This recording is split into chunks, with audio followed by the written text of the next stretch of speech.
hari ini. Semoga kita semua dalam keadaan sehat walafiat dan semoga kita semua dalam lindungan Tuhan. Pada kesempatan ini, izinkan saya untuk memperkenalkan diri saya. Nama saya Tiori Desima Mora, saya dari Teknik Elektro dengan Prodi Telekomunikasi. Pada kesempatan ini, saya akan menjelaskan atau mempresentasikan materi dari mata kuliah rangkaian listrik yang diampu oleh ibu dosen kita, Ibu Afrita Amelia STMT. Nah, pada kesempatan ini, saya mendapat judul materi yaitu rangkaian arus bolak-balik. Nah, saya akan memulainya yaitu sebuah rangkaian listrik jika disuplai oleh sebuah sumber AC, maka disebut dengan rangkaian fase tunggal.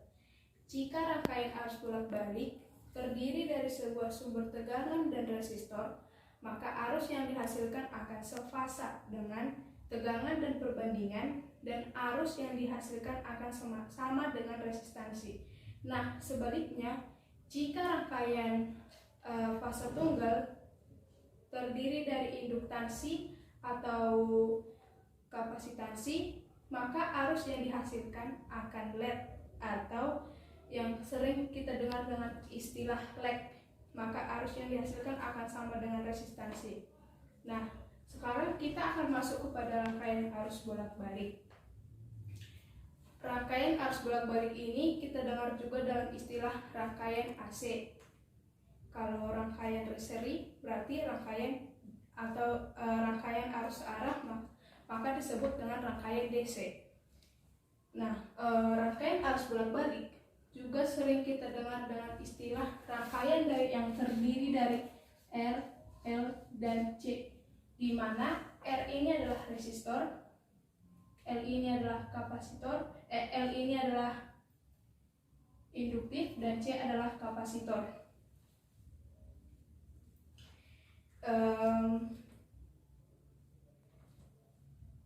Pertama-tama kita harus memahami atau mengenali terlebih dahulu gambar dari sebuah rangkaian arus bolak-balik, di mana gambar dari sebuah arus bolak-balik terdiri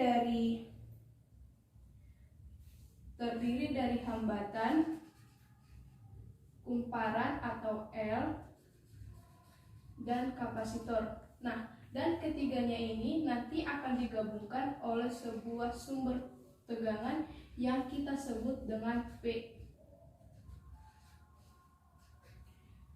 V dalam rangkaian arus bolak-balik ini sering kita jumpai dalam bentuk persamaan. Dan persamaan itu dapat kita tuliskan dengan V atau tegangan sama dengan V maksimum dikali sin kali omega T. Tegangan sama dengan tegangan maksimum dikali sin dikali omega T, di mana omega T tersebut adalah kecepatan sudut.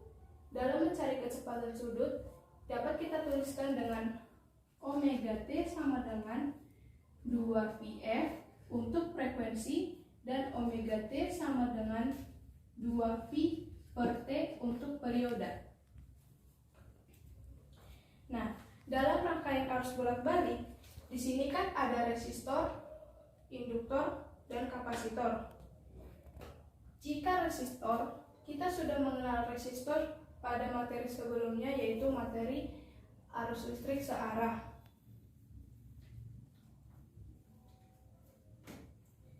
Nah, dalam rangkaian arus bolak-balik kita mengenal yang namanya L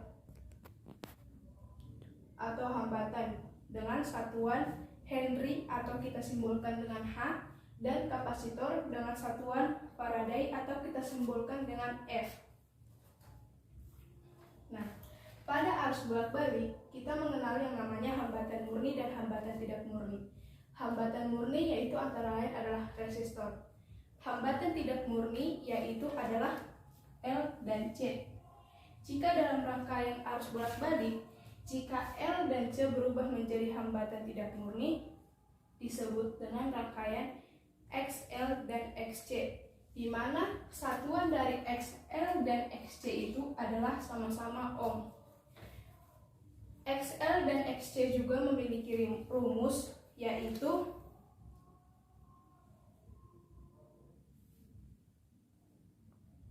XL sama dengan omega kali L, sedangkan XC sama dengan 1 per omega dikali C.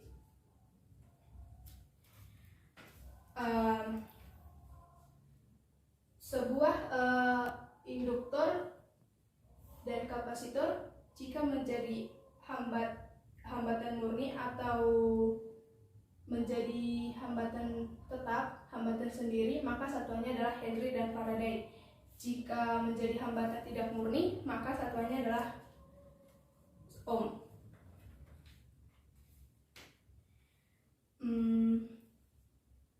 Nah, untuk rangkaian ini kita juga mengenal istilah arus.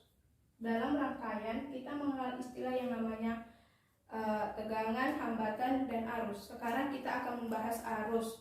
Nah, sama halnya dengan tegangan maksimum, di sini juga kita akan menemukan istilah persamaan arus, yaitu I sama dengan I max dikali sin dikali omega T plus minus theta, di mana I sama dengan kuat arus maksimal dikali sin dikali omega T plus minus theta. Jika dalam suatu rangkaian ada tegangan maksimal, otomatis ada juga tegangan efektif. Dalam rangkaian ini yang kita sebutkan tadi, kita membahas tentang tegangan efektif. V efektif memiliki rumus, yaitu V efektif sama dengan V max per akar 2. Sedangkan rumus dari I efektif sama dengan I maksimum per akar 2. Jika ada pertanyaan, kapan kita gunakan V max sama dengan V efektif dan I max sama dan I efektif, itu tergantung pertanyaan dari soal tersebut. Jika yang ditanyakan berapakah tegangan dari rangkaian tersebut, maka kita gunakan yaitu V efektif dengan rumus V maksimum per akar 2. Nah, kebalikannya, jika yang ditanyakan adalah sumber tegangan total dari sebuah rangkaian tersebut, maka kita gunakan rumus tegangan sama dengan tegangan maksimum dikali sin omega T. Nah, jika ditanya berapakah hambatan total dalam rangkaian arus bolak-balik, itu nanti kita sebut sebagai Z, atau kita dengar istilahnya sebagai impedansi. Impedansi itu atau Z tersebut juga memiliki rumus, yaitu Z sama dengan akar dari R kuadrat ditambah XL dikurang XC dikuadratkan. Nah, jika kita hubungkan antara V, I, dan Z, maka ini akan menghasilkan rumus. Dapat kita tuliskan rumusnya, yaitu V sama dengan I dikali Z.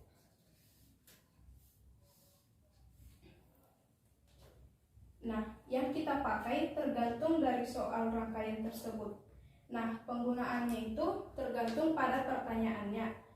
Jika yang ditanya tegangan maksimum, maka jelas kita gunakan V maksimum, yaitu I max dikali Z. Nah, jika ditanya tegangan rangkaian, maka kita pakai V efektif atau tegangan efektif sama dengan I efektif dikali Z. Nah, jika dalam sebuah rangkaian fasa tunggal terdiri dari resistansi dan reaktansi, maka rasio tegangan dan arus tidak sama dengan resistansi dan reaktansi. Akan tetapi, sebanding dengan kombinasi resistansi dan reaktansi yang disebut sebagai impedansi, atau dapat kita tulis sebagai Z sama dengan V per I, di mana V dan I adalah harga pasar dari sumber tegangan dan arus. Dari persamaan di atas dapat kita lihat bahwa fungsi dari rumus tersebut adalah untuk menghubungkan dua kuantitas pasor, sehingga nilai impedansinya juga berbentuk pasor yang ditunjukkan oleh harga magnitud dan sudut fasanya. Dua hukum dasar listrik yang penting yang kita sebut dengan hukum Ohm dan hukum Kirchhoff juga berlaku bagi rangkaian arus bolak-balik atau rangkaian AC. Karena hukum-hukum tersebut terpenuhi pada harga waktu sesaat dan kita tulis dalam bentuk harga pasor sesaatnya. Maka dapat kita tulis sebagai KCL, yaitu sigma V sama dengan 0, KVL sama dengan sigma V sama 0, dan KCL sama dengan sigma I sama dengan 0. Untuk tegangan sinusoidal dalam bentuk pasor, kita dapat menyatakan sebagai jumlah pasor semua tegangan pada sebuah loop tertutup adalah sama dengan 0. Sama halnya dalam KCL-nya sebagai jumlah semua arus pada simpul adalah 0. Nah, sebagai contoh soal, dalam rangkaian arus bolak-balik kita memberikan ini titik namanya A, B, C, dan D. Jika diberi sebuah pertanyaan, berapakah tegangan AB? Berapakah tentukan tegangan pada ujung-ujung A dan B? Dapat kita tuliskan sebagai VAB sama dengan I dikali R. Mengapa dikalikan dengan R? Karena dari ujung A sampai J diantaranya adalah resistor. Maka kita tuliskan dengan VAB sama dengan I kali R. Nah, pertanyaan selanjutnya, jika ditanyakan berapakah tegangan dari VBC, maka kita tuliskan dengan I dikali L atau I dikali XL. Karena L berada di antara titik B dan C. Beda halnya dengan jika diberi sebuah pertanyaan, yaitu berapakah tegangan total dari titik A dan B, maka yang kita gunakan adalah V efektif, yaitu V efektif sama dengan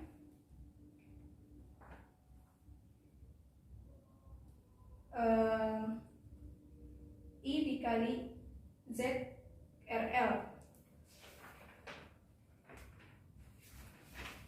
Nah, sebagai soal, contoh latihan soal, sebuah resistansi 40 ohm dihubungkan seri dengan sebuah induktansi 0,12 H. Berapa arus yang mengalir jika rangkaian tersebut dihubungkan dengan sebuah sumber tegangan 120 volt dengan frekuensi 60 Hz? Nah, maka solusi yang kita dapat adalah XL sama dengan omega L sama dengan 377 dikali 0,12 sama dengan 45,2 ohm, di mana Z sama dengan R ditambah ZXL sama dengan 40 ditambah J dikali 45,2 ohm. Z sama dengan 60,4 sudut 48,5 derajat.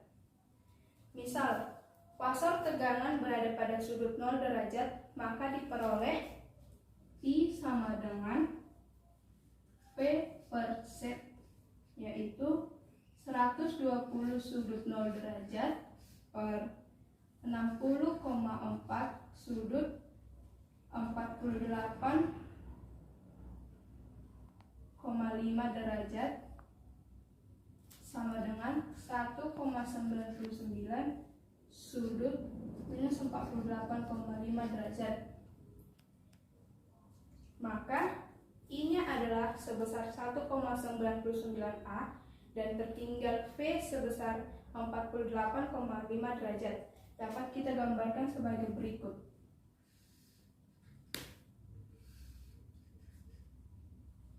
V sama dengan 120 sudut 0 derajat V,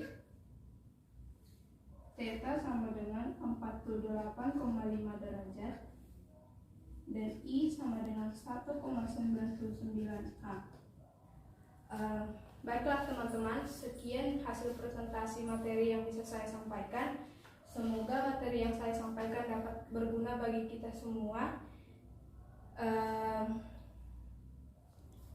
Saya juga menunggu saran dari teman-teman semua dan komentarnya. Akhir kata saya ucapkan terima kasih.